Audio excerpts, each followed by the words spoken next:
મારું નામ અંજલિ છે. હું એક મધ્યમ વર્ગના પરિવારમાંથી આવતી હતી. મારા પિતાજી સરકારી ઓફિસમાં ક્લાર્ક હતા, બહુ જ સાદા અને સિદ્ધાંતોને વળગી રહેનારા માણસ. અમારી જિંદગી ઓછી કમાણીમાં પણ આરામથી પસાર થઈ રહી હતી. બાળપણથી યુવાની સુધી મેં મારી દુનિયા સપનામાં જ વિતાવી. અને મારા એ જ સપનાનું રાજકુમાર બીજો કોઈ નહીં, પણ મારા પિતાજીના મિત્રનો દીકરો અમર હતો. અમર માત્ર દેખાવમાં જ હેન્ડસમ નહોતો, પણ તેની પર્સનાલિટીમાં એવો રૂઆબ અને આકર્ષણ હતું કે હું હંમેશા તેની તરફ ખેંચાતી હતી. ખુશકિસ્મતી જુઓ કે આ પ્રેમ એકતરફી નહોતો. અમર પણ મને એટલા જ દિલથી ચાહતો હતો જેટલું હું તેને ચાહતી હતી. જ્યારે અમર તરફથી સંબંધ આવ્યો ત્યારે મારા માતા પિતાને ના પાડવાનું કોઈ કારણ જ ન મળ્યું. પરિવાર એક જ હતો, છોકરો નોકરી કરતો હતો અને સૌથી જરૂરી, અમે બંને એકબીજાને પસંદ પણ કરતા હતા. લગ્નની તૈયારીઓ ધામધૂમથી શરૂ થઈ. તે દિવસો મારી જિંદગીના સૌથી સુંદર દિવસો હતા.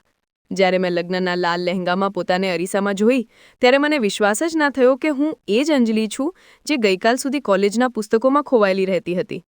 આજે હું અમરની દુલ્હન બની ચૂકી હતી. અમરના ઘરમાં, જે હવે મારું પણ ઘર હતું, લોકો વધારે નહોતા. માત્ર મારી સાસુ, જે મારા આંટી પણ હતા, અને અમરની એક બહેન. સસરાજીનું અવસાન બહુ પહેલાં થઈ ચૂક્યું હતું. ઘરનું વાતાવરણ ખૂબ આત્મીયતાવાળું હતું, કારણ કે હું મારી આંટીની વહુ બની હતી. તેથી સાસુ વહુનો ટેન્શનવાળો માહોલ તો જાણે હતો જ નહીં. આંટી મને પોતાની દીકરીની જેમ ચાહતા હતા. લગ્નના શરૂઆતના દિવસો એકદમ હવાની જેમ પસાર થઈ ગયા. હું અમરના પ્રેમમાં સંપૂર્ણપણે ડૂબેલી હતી અને અમર પણ મારા પર જીવ રેડતો હતો. ઘરમાં મારી હેસિયત કોઈ રાણીથી કમ નહોતી. નાનીમાં નાની બાબત પર પણ મારો અભિપ્રાય લેવામાં આવતો હતો. પછી તે નણંદના લગ્નની વાત હોય કે ઘરનો કોઈ સામાન, દરેક વસ્તુ મારી મરજીથી નક્કી થતી હતી. મને લાગતું હતું કે હું દુનિયાની સૌથી ખુશકિસ્મત છોકરી છું અને હવે મારી જિંદગીમાં કોઈ દુઃખ કે મુશ્કેલી આવી જ ન શકે. અમરની નોકરી વિદેશમાં હતી. તે એક સારી કંપનીમાં કામ કરતો હતો અને લગ્ન માટે ખાસ રજા લઈને આવ્યો હતો. મને ખબર હતી કે તેને પાછું જવું પડશે, પણ લગ્નના એ નશીલા દિવસોમાં હું એ જુદાઈનો વિચાર ઝટકી દેતી હતી. લગ્નના 2 મહિના એવી રીતે વીતી ગયા જાણે પલક ઝપકાવતા. પછી એ દિવસ પણ આવી ગયો જ્યારે અમરને પાછું વિદેશ જવાનું હતું. ફ્લાઇટનો ટાઈમ નજીક આવતા આવતા મારું દિલ બેસવા લાગ્યો. અમરે મારો હાથ પકડીને કહ્યું, અંજલિ, ઉદાસ ના થા. બસ 6 મહિના કે વર્ષભરની વાત છે, પછી પાછો આવીશ. તું માં અને મારી બહેનનું ધ્યાન રાખજે. મેં આંસુ રોકતા કહ્યું, તમે ટેન્શન ન લેશો, બધું સંભાળી લઈશ. બસ જલ્દી આવવાની કોશિશ કરજો. અમરના ગયા પછી ઘર અચાનક ખાલી ખાલી લાગવા લાગ્યું. માં જેવી સાસુ અને નણંદ સાથે હતી, પણ પતિ વિના જિંદગી બિલકુલ ફીકી થઈ ગઈ હતી. દિવસ તો કામોમાં નીકળી જતા, પણ રાતો બહુ મુશ્કેલ થઈ ગઈ હતી. હું કલાકો સુધી બેસીને અમરનો ફોટો જોતી રહેતી અને તેના ફોનની રાહ જોતી રહેતી. શરૂઆતના થોડા અઠવાડિયા આમ જ નીકળ્યા. પછી ધીમે ધીમે આંટીના વર્તનમાં એક અજીબ ફેરફાર આવવા લાગ્યો. તે અવારનવાર મને ધ્યાનથી જોતા અને દર બીજે દિવસે બાળકોનો ઉલ્લેખ છેડી દેતા. એક બપોરે અમે બધા આંગણામાં તડકો ખાઈ રહ્યા હતા કે આંટી બોલ્યા, અંજલિ, તમારા બંનેની જોડી કેટલી વહાલી છે. હવે ભગવાન તમને જલ્દીથી સારા સમાચાર આપી દે તો ઘરમાં પણ રોનક આવી જશે. બાળકો થશે તો તમારું પણ મન લાગેલું રહેશે. મેં હળવાશથી શરમાઈને બોલી, હા માજી, ભગવાનની મરજી. સાસુએ આગળ કહ્યું, અરે બેટા, હું તો લગ્નના આવતા મહિને જ પ્રેગ્નન્ટ થઈ ગઈ હતી. પૂરા 10 મહિના પછી અમર મારા ખોળામાં આવ્યો હતો. અમારા સમયમાં આટલી વાર નહોતી લાગતી. તેમની આ વાત મારા દિલને હળવકચી કચક થઈ ગઈ. હજી તો લગ્નને મુશ્કેલથી 3-4 મહિના થયા હતા અને અમર પણ બહાર હતો. છતાં મેં વિચાર્યું, ચલો મોટા વડીલોના આશીર્વાદ સમજીને નજરઅંદાજ કરી દો.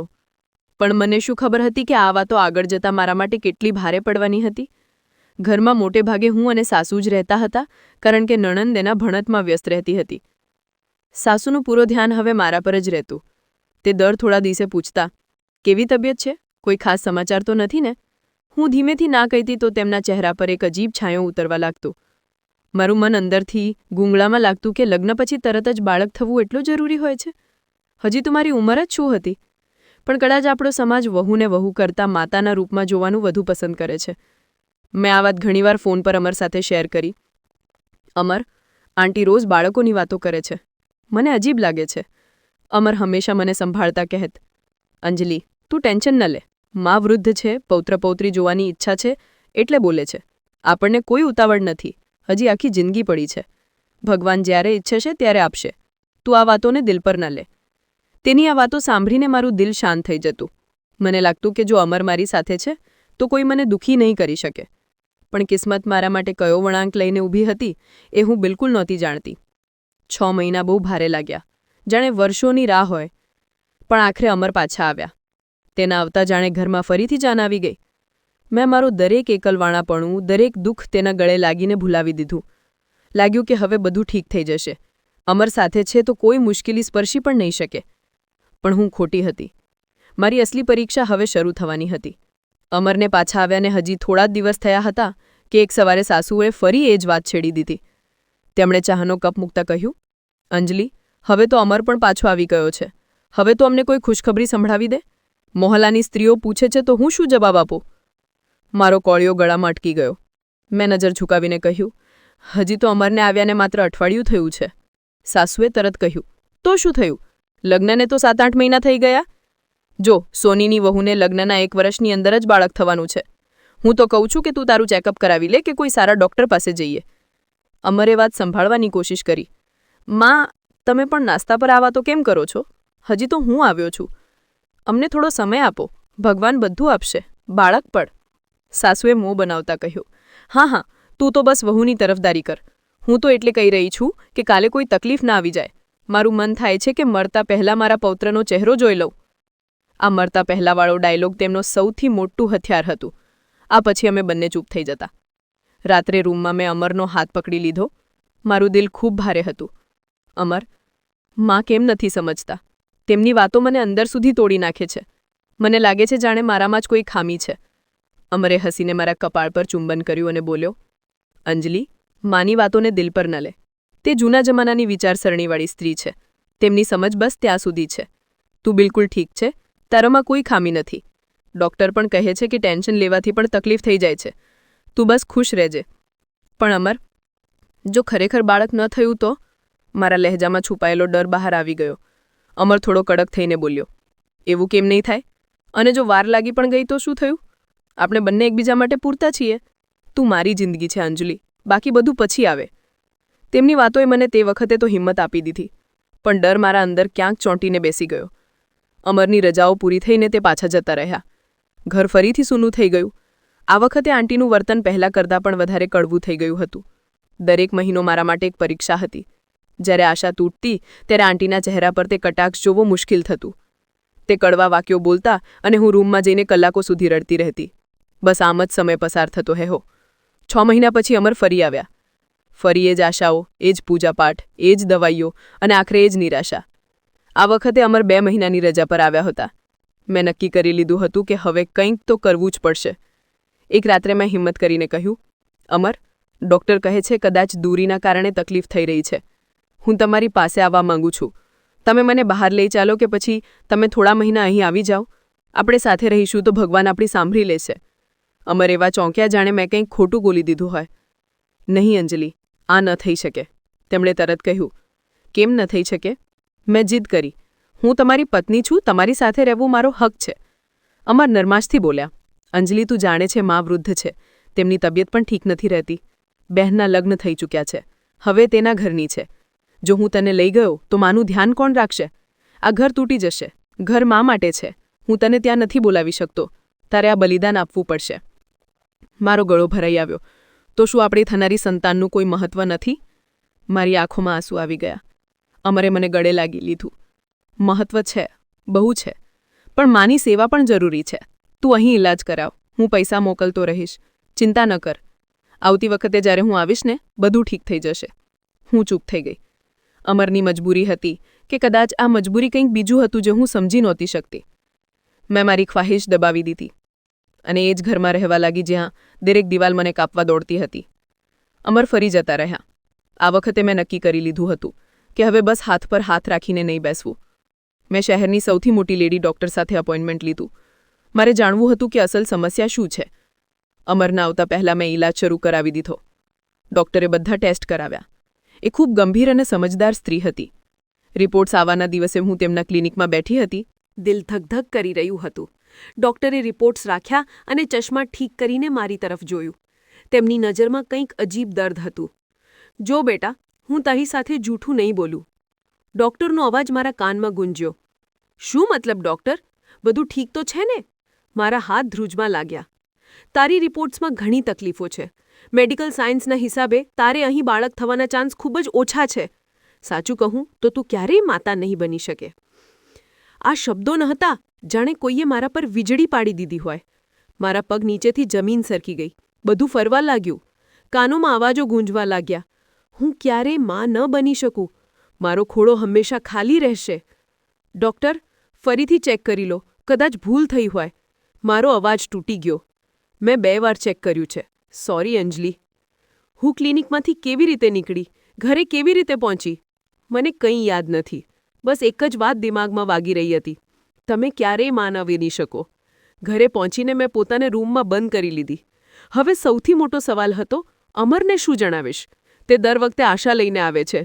જો તેમને ખબર પડી ગઈ કે હું બાંજ છું, તો શું તે મને રાખશે? શું આંટી મને આ ઘરમાં રહેવા દેશે? ના, સાચું ન જણાવી શકું. આ રાજ છુપાવવો જ પડશે, નહીં તો બધું ખતમ થઈ જશે. પણ ક્યાં સુધી? કેવી રીતે? સમય ઉડતો ગયો. 9 વર્ષ. માત્ર 2 શબ્દ. પણ એ 9 વર્ષોમાં મેં કેટલી જિંદગીઓ જીવી લીધી એ માત્ર હું જાણું છું. દર વર્ષે અમર આવે, થોડા દિવસ રહે, આશા જાગે, પૂજાપાઠ થાય, ટેસ્ટ થાય અને પછી એ જ માયુસી. હું મારું રાજ છાતીમાં દબાવી રાખતી. ડર વધતો જતો હતો. અમર પણ હવે થાકેલા રહેવા લાગ્યા હતા. તેમના ચહેરા પર નિરાશા સ્પષ્ટ દેખાતી હતી. હું તેમને દિલાસો આપતી રહેતી કે ભગવાન બધું ઠીક કરી દેશે, પણ મારો અંદરનો ડર મને ચેન લેવા દેતો નહોતો. આ વખતે જ્યારે અમર આવ્યા તો માહોલ કંઈક બદલાયેલો હતો.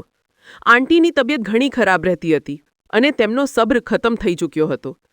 એક દિવસ હું કિચનમાં ચા બનાવી રહી હતી કે આંટીના રૂમમાંથી જોરદાર અવાજો આવવા લાગ્યા. હું ચૂપચાપ દરવાજા પાસે જઈને સાંભળવા લાગી. આંટી ગુસ્સામાં બોલ્યા, અમર, મારી વાત ધ્યાનથી સાંભળ. હવે હું વધુ ધીરજ રાખી શકું એમ નથી. 9 વર્ષ થઈ ગયા છે. 9 વર્ષથી હું લોકોના મેણા સહન કરી રહી છું. આ દિલ ચીરી નાખે છે. અમરે શાંત અવાજમાં કહ્યું, માં, હું સમજું છું, પણ આમાં અંજલિનો શું વાંક છે? આ તો ભગવાનની મરજી છે. આંટી તરત બોલ્યા, વાંક ગમે તેનો હોય, ઘર તો ખાલી છે. જો બેટા, હું મરતા પહેલા પૌત્રનો ચહેરો જોવા માંગુ છું. જો આ વખતે પણ અંજલિ માં નહીં બની તો હું તારા બીજા લગ્ન કરાવી દઈશ. છોકરી પણ જોઈ લીધી છે. બસ તારી હાની રાહ જોઉં છું. મારું દિલ જોરથી ધબકવા લાગ્યું. મને વિશ્વાસ હતો કે અમર ના પાડશે, મારી તરફદારી કરશે. પણ આવતા જ ક્ષણે મેં એ સાંભળ્યું જેણે મારી દુનિયા હલાવી નાખી. અમરે ઊંડો શ્વાસ લીધો અને માનો હાથ પકડીને બોલ્યા, ઠીક છે માં, તમે જે કહી રહ્યા છો એ સાચું કહી રહ્યા છો. જો આ વખતે પણ બાળકની ખબર ન મળી તો હું બીજા લગ્ન કરી લઈશ. હું તૈયાર છું. આ શબ્દો મારા કાનમાં પીગળેલા કાચની જેમ ઉતરી ગયા. અમર રાજી થઈ ગયા.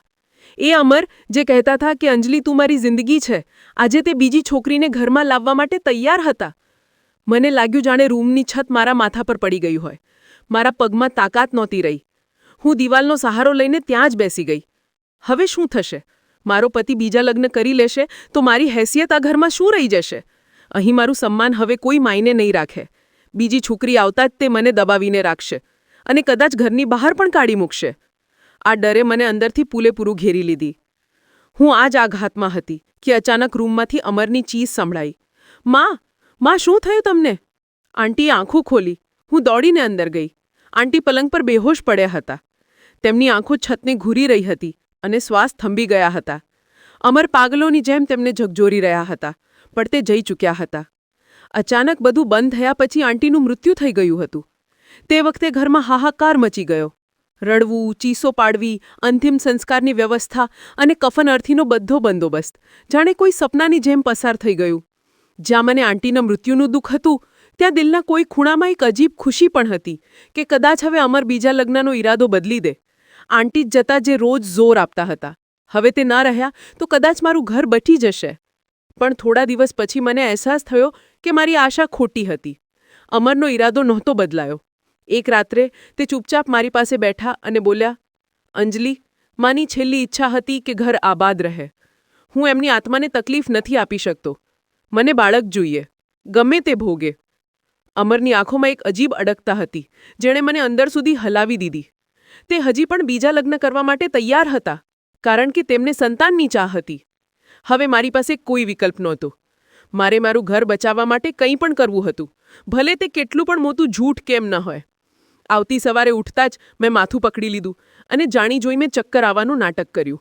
શું થયું અંજલિ? તબિયત ઠીક નથી ને? અમારે ચિંતાથી પૂછ્યું.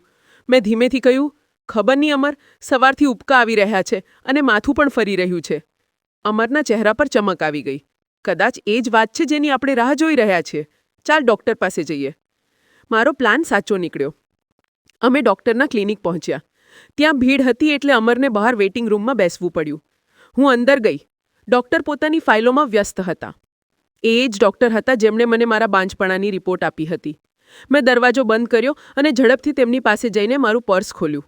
નોટોની ભારે ગડ્ડી ડૉક્ટર સામે મૂકી દીધી. ડૉક્ટર ચોંકી ગયા. અંજલિ, આ શું છે અને તું અહીં કેમ આવી છે?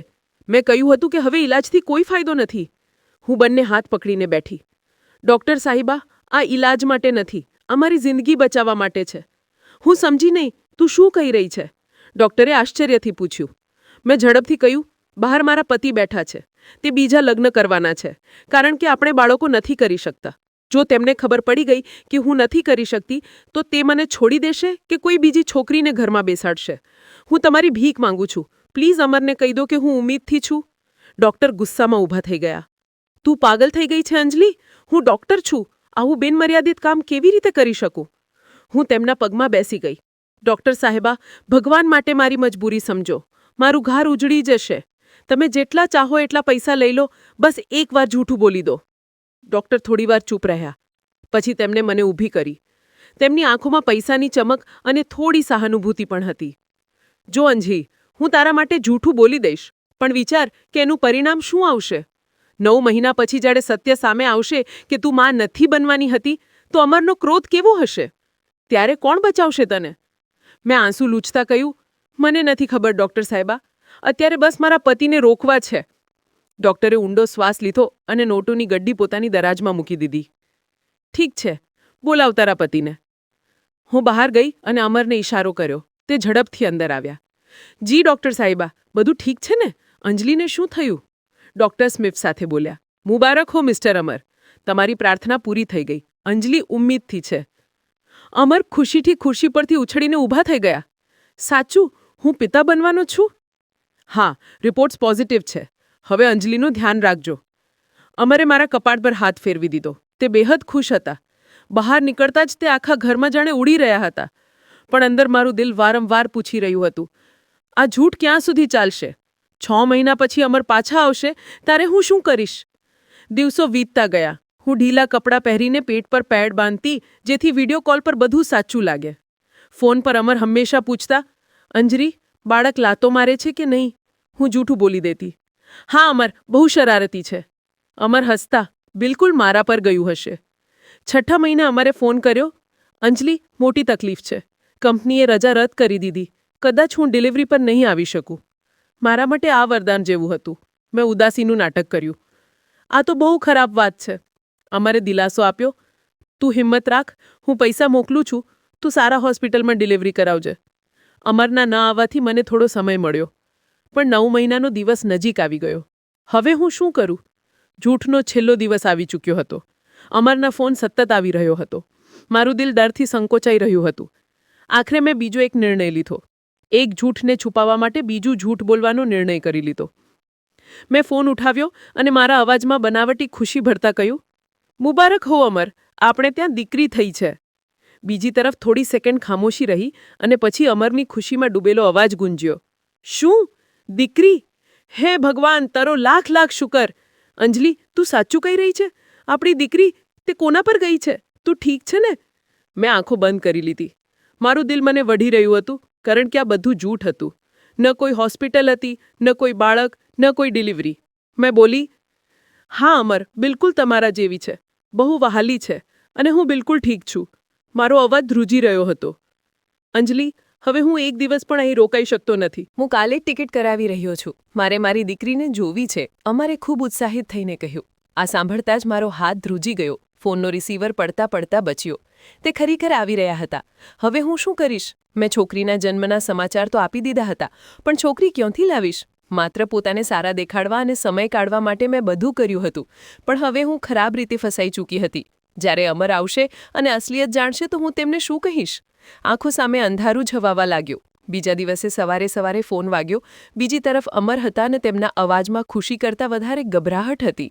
અંજલિ, તું વિશ્વાસ નહીં કરે, હું એરપોર્ટ પર છું. ફ્લાઇટ કન્ફર્મ થઈ ગઈ છે. હું બસ વિમાનમાં ચડવાનો જ છું. કાલ સવાર સુધીમાં હું તારી પાસે પહોંચી જઈશ, આપણી દીકરી પાસે. અમરે ફોન કાપી નાખ્યો. મોબાઈલ મારા હાથમાંથી લપસીને ખોળામાં પડી ગયો. મારા હાથ પગ સૂન પડી ગયા. સમજાતું નહોતું કે હું શું કરું. રૂમની દિવાલો પણ જાણે મારી મજાક ઉડાવી રહી હતી. માત્ર 24 કલાક. આટલી જલ્દી હું બાળક ક્યાંથી લાવું? શું હું બહાર જાઉં અને કોઈની પાસેથી બાળક ખરીદી લઉં? કોઈની પાસેથી માંગી લઉં? હું પાગલોની જેમ રૂમમાં ચક્કર લગાવવા લાગી. દિમાગ કામ કરવાનું બંધ કરી દીધું હતું. એવું લાગી રહ્યું હતું કે હવે મારું જૂઠ ખુલવાનું છે. અમર આવશે અને જ્યારે તેમને ખબર પડશે કે કોઈ બાળક નથી તો તે મને જીવતી નહીં છોડે. ગભરાટમાં મેં ચૂંદડી ઓઢી, ગાડીની ચાવીઓ ઉઠાવી અને નીકળી ગઈ. ખુદને ખબર નહોતી કે ક્યાં જઈ રહી છું. બસ ગાડી ચલાવતી રહી.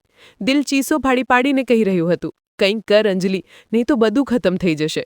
એક સિગ્નલ પર ગાડી ઊભી રહી ગઈ. મારું માથું સ્ટિયરિંગ પર હતું અને આંખોમાંથી આંસુ વહી રહ્યા હતા. ત્યારે કાચ પર ટપટપ થયું. મેં ગભરાઈને માથું ઊંચું કર્યું. એક નાનો એવો છોકરો ઊભો હતો. ઉંમર મુશ્કેલીથી 8-9 વર્ષ. કપડાં ફાટેલા, જૂના, વાળ વિખરાયેલા, પણ તેની ખોળામાં એક નાની એવી બાળકી હતી, કદાચ 2 મહિનાની. મેં કાચ નીચો કર્યો. છોકરો બોલ્યો, દીદી, ભગવાનના નામે કંઈક આપી દો. મારી માં આ છોકરીને જન્મ આપતી વખતે મરી ગઈ હતી. તેના દૂધના પૈસા નથી. સવારથી ભૂખી છે. કંઈક મદદ કરી દો. તેની વાત સાંભળીને મારા દિમાગમાં વીજળી જેવું ચમક્યું. એક અજીબ વિચાર આવ્યો. આ ભગવાનનો ઈશારો છે કે મારું પાગલપણું? હું નહોતી જાણતી, પણ મને મારી ડૂબતી હાલતમાંથી નીકળવાનો રસ્તો દેખાઈ ગયો. મેં પર્સમાંથી પૈસા કાઢ્યા અને તેની હથેળીમાં મૂકી દીધા. પછી તેની આંખોમાં જોઈને પૂછ્યું, તેને પૈસાની જરૂર છે, ખરું ને? અને આ છોકરીને માની? બાળકે નિર્દોષતાથી માથું હલાવ્યું. હું એક ઊંડો શ્વાસ લીધો. આ છોકરી મને આપી દે. તું એનું ધ્યાન નહીં રાખી શકે. હું તેને મારી દીકરી બનાવીને રાખીશ. ભરપૂર પ્રેમ આપીશ. તેને એ બધું મળશે જે તું નથી આપી શકતો. છોકરો પહેલાં હિચકાયો. પછી તેનો ચહેરો એવો લાગ્યો જાણે ગરીબી અને ભૂખે તેને ઉંમર પહેલાં મોટો કરી દીધો હોય. કદાચ ઘણા દિવસથી તે અને આ છોકરી ભૂખ્યા હતા. તેણે આખરે છોકરી મારા ખોળામાં આપી દીધી. મેં એ નાનકડી જાનને પકડી તો મારા અંદર એક અજીબ શાંતિ ઉતરી ગઈ. તે રડી રહી હતી. મેં તે છોકરાને વધુ પૈસા આપ્યા અને કાચ ઉપર કરી લીધો. હું છોકરીને ઘરે લઈ આવી. તેને નવડાવી, સાફ સુથરી કરી, દૂધ પીવડાવ્યું. પછી તરત જ બજાર જઈને ઢગલો વસ્તુઓ ખરીદી. કપડાં, રમકડાં, પાવડર, તેલ, લોશન, બધું જ. રાત થઈ ચૂકી હતી. છોકરી ઊંડી ઊંઘમાં હતી. હું તેની માસૂમ સૂરત જોઈને વિચારી રહી હતી કે કાલે જ્યારે અમર આવશે તો શું તે ઓળખી શકશે કે આ તેમની નથી? ડર હજી પણ હતો, પણ હવે મારો ખોલો ખાલી નહોતો. મારી પાસે એ છોકરી હતી જેને હું મારી ઓલાદ બનાવીને રજૂ કરવાની હતી. બીજા દિવસે સવારે મારું દિલ જોર-જોરથી ધબકી રહ્યું હતું. અમર આજે આવવાના હતા. મેં છોકરીને નવા કપડાં પહેરાવ્યા, ખૂબ તૈયાર કરી. ઘરને દુલ્હનની જેમ સજાવ્યું જેથી અમરને જરા પણ શંકા ન થાય. ત્યારે જ ઘંટડી વાગી. મારું દિલ જાણે રોકાઈ ગયું. મેં નકલી સ્મિત બનાવીને દરવાજો ખોલ્યો. સામે અમર ઊભા હતા. ચહેરો થાકેલો, પણ આંખોમાં એવી ચમક જે મેં પહેલાં ક્યારેય નહોતી જોઈ. અંજલિ, અમરે કહ્યું અને મને ગળે લગાવી લીધું. હું મજબૂરીમાં સ્મિત કરી રહી હતી, પણ અંદરથી ખરાબ રીતે ધ્રુજી રહી હતી. અમર, તમે બહુ વાર લગાવી દીધી. અમર ઉત્સુકતાથી બોલ્યા, મારી દીકરી ક્યાં છે? હું તેને જોવા માટે ક્યારનો બેચેન છું. હું તરત અંદર ગઈ અને છોકરીને ઉઠાવીને બહાર લાવી. આ જુઓ અમર, આ છે આપણી દીકરી. અમારે હાથ લંબાવ્યા, પણ જેવી તેમની નજર છોકરીના ચહેરા પર પડી, તેમનો હાથ હવામાં રોકાઈ ગયો. તેમનો ચહેરો પીળો પડી ગયો, જાણે કોઈ ભૂત જોઈ લીધો હોય. અમર, ઠંડીમાં કેમ નથી લેતા? મેં ગભરાઈને પૂછ્યું. અમરની આંખો છોકરી પર ટકેલી હતી. તેમાં અજીબ ડર હતો. આ છોકરી આપણી છે? અમરનો અવાજ બદલાઈ ગયો હતો. હા અમર, તમારી અને મારી. શું થયું? અમરે અચાનક મારી તરફ જોયું. નહીં, આ શક્ય નથી. આ તો બિલકુલ એના જેવી જ લાગે છે. તેઓ પોતે જ બબડી રહ્યા હતા. કોના જેવી અમર? સાફ સાફ કહો. મારું દિલ બેસવા લાગ્યું. અચાનક અમરે મારા ખભા પકડીને જોરથી હલાવ્યા. મને સાચું કહે અંજલિ, આ છોકરી ક્યાંથી આવી છે? અત્યારે જ મને એની અસલી માની પાસે લઈ ચલ. હું હક્કાબક્કા રહી ગઈ. શું મતલબ તમારો? હું જ તો છું એની માં. તમે કેવી ઉલટી સીધી વાતો કરી રહ્યા છો? નહીં, તું જૂઠું બોલી રહી છે. અમર અચાનક ચીસો પાડી ઉઠ્યા. હું જાણું છું તું એની માં નથી. તે બસ એને પાડી છે. એની અસલીમાં કોઈ બીજી છે. એની આંખો જણાવી રહી છે. એનું ચહેરો જણાવી રહ્યું છે. મારા હાથ પગ ઢીલા પડી ગયા. અમરને કેવી રીતે ખબર પડી? શું ડોક્ટરે જણાવી દીધું? પણ ડોક્ટર તો પોતાની તરફથી બધું છુપાવી ચૂક્યા હતા. અમર, તમે સફરથી આવ્યા છો, થાકી ગયા છો. તમને આરામની જરૂર છે. આટલી ઠંડીમાં હું કેવી રીતે આ બાળકને બહાર લઈને જઈ શકું? પણ અમરે મારી એક ન સાંભળી. તેમની હાલત અજીબ હતી. તે દીવાના જેવી નજરોથી બાળકને જોઈ રહ્યા હતા. મારે આરામ નથી કરવો, મારે ગુનાની માફી માંગવી છે. તે નથી જણાવ્યું આ બધું ઉપરવાળાનો હિસાબ છે. મને એની મા પાસે લઈ ચાલ, નહીં તો હું પાગલ થઈ જઈશ. હું હાથ જોડીને વિનંતીઓ કરવા લાગી. આ છોકરી મારી જ છે અમર. પણ તે ફરી બોલ્યા, ભગવાન માટે અંજવી, મને એ જગ્યાએ લઈ ચાલ જ્યાંથી તું તેને લાવી હતી. જો સાચું નહીં જણાવ્યું તો હું ખરેખર જાન આપી દઈશ. હવે મને લાગ્યું કે જૂઠ છુપાવવાનો કોઈ મતલબ નથી. મેં રડતા કહ્યું, મને નથી ખબર એની મા કોણ છે. મેં એને એક ભિખારી છોકરા પાસેથી લીધી હતી. તેણે કહ્યું હતું કે એની મા મરી ચૂકી છે. અમર હક્કે બક્કે મારી તરફ જોવા લાગ્યા. કયો છોકરો? ક્યાં મળ્યો હતો? મેં બધું જણાવી દીધું. એ છોકરો ચોક પર મળ્યો હતો. તેણે કહ્યું હતું કે એ એનો ભાઈ છે. જાણે અમરને કરંટ લાગ્યો હોય. તેમણે મારો હાથ પકડ્યો. બીજી બાજુમાં છોકરીને ઉઠાવીને ઝડપથી ઘરની બહાર નીકળી પડ્યા. ચલ, મારે છોકરાને શોધવો છે. હું હેરાન હતી. શું થયું અમર? આ છોકરી કોની છે અને તમે એ સ્ત્રીને કેવી રીતે જાણો છો જેની આ છોકરી છે? અમર કંઈ ન બોલ્યા. બસ મને ખેંચીને ગાડીમાં બેસાડી દીધી. રાતનું અંધારું વધુ ઘેરું થઈ રહ્યું હતું. સડકો સૂમસામ હતી અને અમારી ગાડી હવા જેવી ઝડપે ચાલી રહી હતી. અમરનો ચહેરો પરસેવાથી ભીંજાઈ ગયો હતો અને તે વારંવાર પાછળની સીટ પર સૂતેલી છોકરીને જોઈ રહ્યા હતા. મારા દિલમાં ડર વધી રહ્યો હતો. બહુ વાર સુધી ચૂપ રહ્યા પછી આખરે મેં હિંમત કરીને પૂછ્યું, અમર, પ્લીઝ જણાવો, મામલો શું છે? તમે કઈ સ્ત્રીની વાત કરી રહ્યા છો અને આ છોકરીને તમારી દીકરી કેમ કહી રહ્યા છો? અચાનક અમરે સ્ટિયરિંગ પર જોરથી હાથ માર્યો. તું પૂછી રહી હતી ને કે આ છોકરી કોની છે? સાંભળ અંજલિ, આ છોકરી મારી છે. મારું લોહી. મારા મોઢામાંથી અવાજ જ ન નીકળ્યો. શું મતલબ? આ તમે શું બોલી રહ્યા છો? તે મારી તરફ જોયા વિના બોલ્યા. મેં તારી સાથે મોટો દગો કર્યો છે અંજલિ. મેં એ સ્ત્રી સાથે છુપાઈને લગ્ન કરેલા હતા. મારા પગ નીચેથી જમીન ખસી ગઈ. લગ્ન? તમે બીજા લગ્ન કરી લીધા હતા? મને જણાવ્યું પણ નહીં. હા, તેમનો અવાજ ભરાઈ ગયો. જ્યારે હું બહાર કામ કરતો હતો ત્યારે અહીં ભારતમાં જ એક ખૂબ ગરીબ અને એકલી સ્ત્રી મળી હતી. તેને સહારાની જરૂર હતી અને પછી ખબર જ ન પડી ક્યારે અમે બંને મંદિરમાં ચૂપકેથી લગ્ન કરી લીધા. તેનાથી મને એક દીકરો પણ હતો. દીકરો? મારું માથું ફરવા લાગ્યું. તો એ ભિખારી છોકરો? હા, અમારે માથું હલાવ્યું. એ જ મારો દીકરો છે. હું જ્યારે પણ રજાઓમાં આવતો હતો તેને મળ્યા પછી ચોરી છુપે તેને મળવા જતો હતો. પછી એકવાર જ્યારે હું પાછો આવ્યો તો તેણે કહ્યું કે હવે બધાને જણાવી દો. તે હવે છુપાઈને નહોતી રહેવા માંગતી. તેણે પોતાના બાળકની કસમ આપીને મને કહ્યું હતું કે સાચું જણાવી દો. મેં વાદો કર્યો પણ હું ડરી ગયો. માં શું કહેશે, તું શું કહેશે, બધું તૂટી જશે. તે બોલતા બોલતા રડી પડ્યા. હું ડરી ગયો અને એમ જ ફરી બહાર જતો રહ્યો. તેને છોડી દીધો. મને નહોતી ખબર કે તે ફરીથી ગર્ભવતી હતી અને આ છોકરી એની જ નિશાની છે. મારા કાન જાણે સૂન થઈ ગયા. મેં અમરને હંમેશા એક ફરિશ્તાની જેમ સમજ્યા હતા, પણ તે પણ આખરે ઇન્સાન જ નીકળ્યા અને તેમનાથી પણ ભૂલ થઈ ગઈ. અમરે ધીમા અવાજમાં કહ્યું, હું તેની માફી માંગવા માંગુ છું અંજલિ. મને નહોતી ખબર કે મારા ગયા પછી તેની સાથે શું વીત્યું. બસ મને એ જગ્યાએ લઈ ચાલ્યો. ગાડી એ જ ચોક પર ઊભી રહી ગઈ. રાત વરસાદમાં પૂરી રીતે ભીંજાઈ ચૂકી હતી. અમરે જેવી ગાડી રોકી તે પાગલોની જેમ બહાર ઉતરી ગયા. હું પણ ખોળામાં છોકરી ઉઠાવીને તેમની પાછળ દોડી. સડકને કિનારે જ્યાં મને છોકરો મળ્યો હતો તે એ જગ્યાએ બેસીને ધ્રુજી રહ્યો હતો. તેની પાસે હવે બસ એક ફાટેલી ચાદર હતી અને એને ઓઢીને તે ઠંડીથી જૂજી રહ્યો હતો. અમરે તેણે દૂરથી જ ઓળખી લીધો. તે દોડતા તેની પાસે પહોંચ્યા. બેટા, અમરે બૂમ પાડી. બાળક ગભરાઈ ગયો, થોડું પાછળ હટી ગયો. કદાચ તે અમરને ઓળખી જ નહોતો શક્યો કે અંધારાના કારણે ઠીકથી જોઈ ન શક્યો. અમર ઘૂંટણીએ બેસી ગયા. તેના ખભાને પકડીને બોલ્યા, મારી તરફ જો, હું તારો પપ્પા છું. હું પાછો આવી ગયો છું. બાળક ઠરીને જોતો રહી ગયો. હું પણ તેમની પાસે પહોંચી ચૂકી હતી. બાળકને જોતા જ મારું દિલ કચવાઈ ગયું. અમરે રડતા પૂછ્યું, તારી માં ક્યાં છે? મને તેની પાસે લઈ ચાલ. મારે તેની માફી માંગવી છે. બાળક થોડીવાર સુધી ચૂપ ઊભો રહ્યો. પછી તેણે ધ્રુજતા ધ્રુજતા પોતાના ખિસ્સામાં હાથ નાખ્યો અને એક નાનકડી તસવીર કાઢીને અમરે આપી દીધી. તેણે ધીમેથી કહ્યું, આ મારી માની તસવીર છે. તે તો મારી આ ઢીંગલી બહેનને જન્મ આપતા આપતા ભગવાન પાસે જતી રહી. અમારે તસવીરને પકડીને જાણે પથ્થર થઈ ગયા. આવતા જ ક્ષણે તે ચીસ પાડતા રડી પડ્યા. એ તસવીર એ જ સ્ત્રીની હતી જેને અમરે વાદા કરીને પણ છોડી દીધી હતી. મેં તેને મારી નાખી. મેં જ તેને જ મારી નાખી. અમર સડક પર માથું રાખીને રડવા લાગ્યા. હું સન્ન ઊભી બધું જોઈ રહી હતી. મારી પાસે બોલવા માટે એક પણ શબ્દ નહોતો. મારો પતિ સડક પર કોઈ અપરાધીની જેમ બેઠો રડી રહ્યો હતો અને તેની સામે તેનો પોતાનો નાનો દીકરો ઊભો હતો જેને તેણે વર્ષો સુધી બાપના સાયાથી દૂર રાખ્યો હતો. અમર સડકના કિનારે ઘૂંટણીએ બેઠા હતા અને મેલા કચરાયેલા બાળકને છાતીએ એવી રીતે લગાવી રહ્યા હતા જાણે ખોવાયેલો ખજાનો મળી ગયો હોય. તેમની હેટકીઓ રોકાઈ જ નહોતી રહી. મારા બાળક, મારા બાળકો. અમરનો અવાજ ફાટી ચૂક્યો હતો. હું તારો ગુનેગાર છું. મને માફ કરી દે.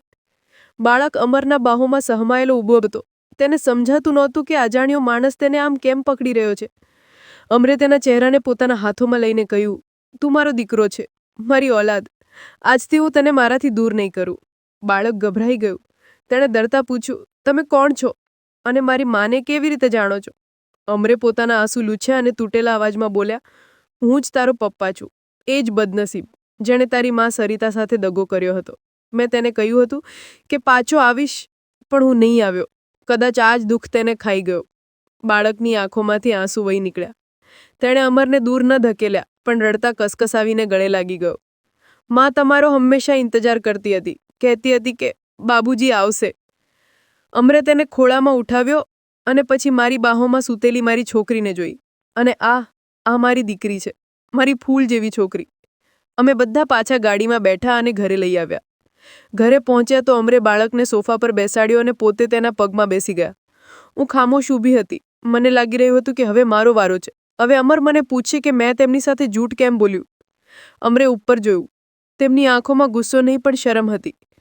તેમણે કહ્યું, મેં તેની મા સાથે બહુ ખરાબ કર્યું અંજલિ. ભગવાન જાણે તે મને માફ કરશે કે નહીં, પણ મેં મોટું પાપ કર્યું છે. મેં હિંમત કરીને કહ્યું, અમર, તમે તો બધું જાણી જ ગયા, પણ મારું એક સત્ય પણ છે. મેં તમારી સાથે જૂઠું કહ્યું કે આ છોકરી.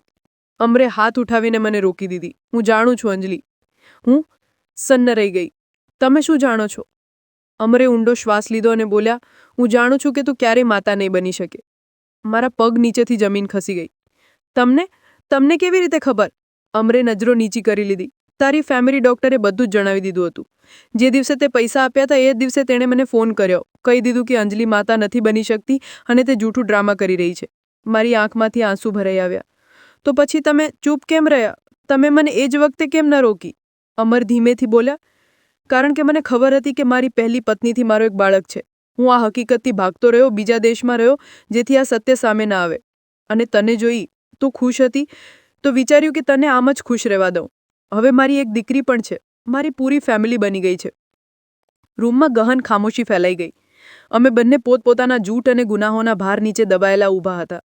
અમરે બાળકની તરફ જોયું અને કહ્યું, પણ હવે એ સ્ત્રી જેની હું માફી માંગવા માંગતો હતો એ આ દુનિયામાં નથી. અંજલિ, મને ડર લાગી રહ્યો છે. ખબર નહીં ભગવાન મને માફ કરશે કે નહીં. અમરનું દુઃખ એટલું ઊંડું હતું કે હું મારો ડર જ ભૂલી ગઈ. હું આગળ વધી અને મારા પતિના હાથ પકડી લીધા. અમર, આવા માયુસ ન થાવ. ભગવાન બધું ઠીક કરશે. તમારા દિલમાં હવે કોઈ બુરાઈ નથી બચી. તમે તમારી ભૂલ માની લીધી છે અને આ બાળકોને અપનાવી લીધા છે. આ જ સૌથી મોટું પ્રાયશ્ચિત છે. અમરે ભીના ચહેરા સાથે મારી તરફ જોયું અને મારા હાથ ચૂમી લીધા. અમે બંને એકબીજાને માફ કરી દીધા હતા, કારણ કે બંને જણ ક્યાંક ને ક્યાંક ભૂલ પર હતા. અમરના સાચું બોલ્યા પછી રૂમમાં એક અજીબ શાંતિ ફેલાઈ ગઈ હતી. તે ઝૂકેલા માથા સાથે મારી સામે એવા બેઠા હતા જાણે કોઈ ગુનેગાર હોય. અને તેમની સામે એ બાળક ઊભું હતું જે અમારી જિંદગીનું સૌથી મોટું સત્ય બનીને સામે આવ્યું હતું. મારી આંખમાં આંસુ હતા, પણ દિલમાં અજીબ સુકૂન ઉતરી રહ્યું હતું. બધા પડદા હટી ચૂક્યા હતા અને હવે માત્ર સત્ય સામે હતું. હું આગળ વધી અને અમરના ખભા પર હાથ રાખ્યો અને તેમનો ચહેરો ઉપર ઉઠાવ્યો. અમર, મારી તરફ જુઓ, મેં નરમાશથી કહ્યું. અમરે ભરાયેલા આંખેથી મને જોયું. અંજલિ, હું તારો લાયક નથી. મેં તારાથી આટલું મોટું સત્ય છુપાવ્યું.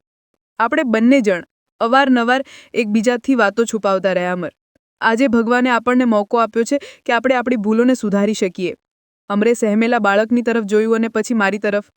અંજલિ, મને ખબર છે આ તારા માટે સહેલું નથી. બીજી સ્ત્રીના બાળકોને અપનાવવા કોઈ પણ સ્ત્રી માટે ખૂબ મુશ્કેલ હોય છે. જો તું કહે તો હું તેમના રહેવાનું ઇંતજામ ક્યાંક બીજે કરી દઉં, પણ હું તેમને છોડી નહીં શકું. મેં તરત અમરના મોઢા પર હાથ રાખી દીધો. આવી વાત ફરીથી ન કહેતા. આ બાળકો ક્યાંય નહીં જાય. હું એ બાળકની પાસે ગઈ અને ઘૂંટણીએ બેસીને તેના બરાબર થઈ ગઈ. તેની આંખમાં ડર અને ભૂખ સ્પષ્ટ દેખાઈ રહી હતી. મેં તેના મેલા ગાલ પર હાથ રાખ્યો. તારું નામ શું છે બેટા? મેં પ્રેમથી પૂછ્યું. બબલુ, તેણે ધીમા અવાજમાં કહ્યું. બબલુ, મેં સ્મિત સાથે કહ્યું. જો બેટા, તારી માં બહુ સારી હતી, એટલે ભગવાને તેમને પોતાની પાસે બોલાવી લીધા, પણ ભગવાને તને એકલો નથી છોડ્યો. આજથી હું તારી માં છું. શું તું મને માં કહીશ? બાળક મારી તરફ એવી રીતે જોવા લાગ્યું જાણે વિશ્વાસ જ ના આવી રહ્યો હોય. કદાચ તેણે જિંદગીમાં ક્યારેય આટલી નરમાશ નહોતી જોઈ. તમે મને મારશો નહીં? તેનો સવાલ સાંભળીને મારું દિલ ફાટી ગયું. મેં તને કસકસાવીને ગળે લગાવી લીધો અને રડી પડી. નહીં મારા બાળક, હું તને ક્યારેય નહીં મારું. હું તને ખૂબ પ્રેમ આપીશ, એટલો જ જેટલો તારી અસલીમાં આપતી હતી. અમર આ બધું જોઈને અમારી પાસે આવી ગયા. અંજલિ, તું ખરેખર અલગ છે. મને લાગ્યું હતું કે જ્યારે તને ખબર પડશે કે હું જાણું છું કે તું ક્યારેય માં નથી બની શકતી તો તું તૂટી જઈશ. મેં ચોંકીને પૂછ્યું, તમને કેવી રીતે ખબર? અમરે ગંભીર અવાજમાં કહ્યું, તારી ફેમિલી ડૉક્ટરે બધું જ જણાવી દીધું હતું. તેણે કહ્યું હતું કે અંજલિ પૈસા આપીને જૂઠી રિપોર્ટ બનાવડાવી રહી છે. પણ હું ચૂપ હતો કારણ કે હું જાણતો હતો કે મારી પહેલી પત્નીથી મારો એક બાળક છે. હું ખુદ પોતાના ગુના પર પડદો નાખવા માટે અજાણ બનીને ફરી રહ્યો હતો. પણ આજે સમજમાં આવ્યું કે લોહીનો સંબંધ ઓછો પડી જાય છે, દિલનો સંબંધ મોટો છે. મેં અમરની આંખોમાં જોયું અને કહ્યું, અમર, આપણે બંનેએ આપણા ઘરને બચાવવા માટે ખોટા રસ્તા પસંદ કર્યા, પણ આપણી નિયત ખરાબ નહોતી. હાલતોએ મજબૂર કરી દીધા હતા.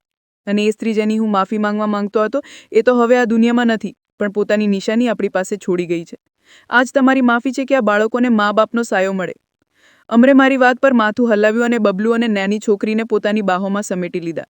અમે ચારેય એક સાથે જોડાઈ ગયા હતા. એ રાત્રે અમે એક નવું વચન લીધું કે હવેથી આ આપણો પરિવાર આપણા બધાનો છે. આવતી સવારે અમારા ઘરમાં એક નવી ખુશ્બુ, એક નવી રોનક હતી. બબલુને મેં ખુદ નવડાવ્યો અને નવા કપડાં પહેરાવ્યા. એ નાનો એવો રાજકુમાર લાગી રહ્યો હતો. નાની છોકરીને અમે પિંકી નામ આપ્યું અને તો આખા ઘરની જાન બની રહી. લોકોએ વાતો બનાવી, સંબંધીઓએ સવાલો ઉઠાવ્યા કે આટલા મોટા બાળકો અચાનક ક્યાંથી આવી ગયા. પણ અમે કોઈની પરવા ન કરી. અમારા માટે એ જ સત્ય હતું કે હવે અમે એક પૂરા પરિવાર હતા. હું જે ક્યારે માં ન બની શકતી હતી, આજે 2 બાળકોની માં હતી. ભગવાને મારો ખોળો તો ન આપ્યો, પણ મને માં હોવાનું મોટું સન્માન આપી દીધું. અમે બંને બાળકો સાથે હસતા રમતા અમારી જિંદગી સારી રીતે ગુજારવા લાગ્યા. અમરના દિલમાં સુકૂન હતો અને બબલુ મને બડી મમ્મા કહેતો હતો. મને લાગતું હતું જાણે દુનિયાની બધી ખુશીઓ મને મળી ગઈ હોય. આ વાર્તા શીખવે છે કે ઘણીવાર જિંદગી આપણને એ નથી આપતી જેની ખ્વાહિશ આપણે કરીએ છીએ, પણ એ આપે છે જેની આપણને સૌથી વધુ જરૂર હોય છે. લોહીના સંબંધ જરૂરી હોય છે, પણ દિલના સંબંધો ઇન્સાનને ઇન્સાન બનાવે છે. સત્ય અને સચ્ચાઈનો રસ્તો મુશ્કેલ જરૂર હોય છે, પણ મંજિલ હંમેશા સુકૂન આપનારી હોય છે. તો દોસ્તો, તમને આ વાર્તા કેવી લાગી? મને કમેન્ટ સેક્શનમાં જરૂર જણાવો. મારી ચેનલને સબસ્ક્રાઇબ કરી વિડીયોને લાઇક કરી દો અને વિડીયોને હાઈ પણ દો. અને આવી જ વધુ રોમાંચક વાર્તાઓ સાંભળવા માટે મારી ચેનલ સાથે બનેલા રહો અને ચેનલને સબસ્ક્રાઇબ કરો. આ વિડીયો માત્ર અને માત્ર મનોરંજનના ઉદ્દેશ્યથી બનાવવામાં આવ્યો છે. બધા પાત્રો કાલ્પનિક છે. વાસ્તવિક વ્યક્તિઓ, જીવિત કે મૃત્યુ કે વાસ્તવિક ઘટનાઓ સાથે કોઈ સમાનતા વિશુદ્ધ રૂપે સંયોગ છે. કોઈ પણ વ્યક્તિ, ધર્મ કે જાતિને ઠેસ પહોંચાડવાનો ઈરાદો નથી. ધન્યવાદ.